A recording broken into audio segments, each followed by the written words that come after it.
Alright, this is computer-generated chess problem 01429 by Chesthetica.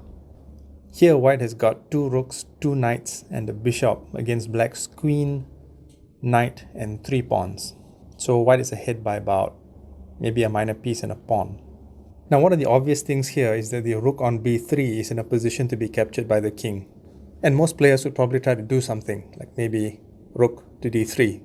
That means rook on the b file to d3.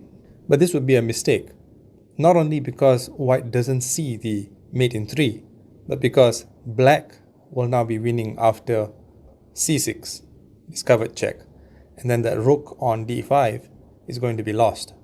So the winning sequence is actually as follows. Notice also how the closest mates are 3 moves, and then 8 moves, and then 14 moves, and then 19 moves, so they're quite far apart, which is rather unusual. Normally there's a mate in 3, and then maybe a mate in 4, and then 5, 6, 7, or mate in 3, then a mate in 5, and then a mate in 7. So this is fairly unusual in that regard as well.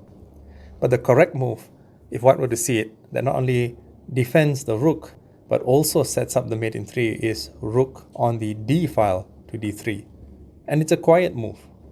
Now you may be asking yourself, what if black plays c6 anyway? Check. A discovered check. The thing is, that would indeed be the move to play because the threat now is knight to e3. So if black plays anything else, for example even knight to c3, and this is what we would call an activated fork. It separates the 2 rooks, which theoretically allows the king to capture either one. Well, if this would happen, then knight to e3 doesn't work anymore. So black would have to play rook on the d file, capture c3, mate. If knight to a7, well then either one of those moves. But now knight to e3 mate is possible as well because the rook on b3 is guarded by the rook on d3. So back to the main line. And white now plays knight to c7, a cross check.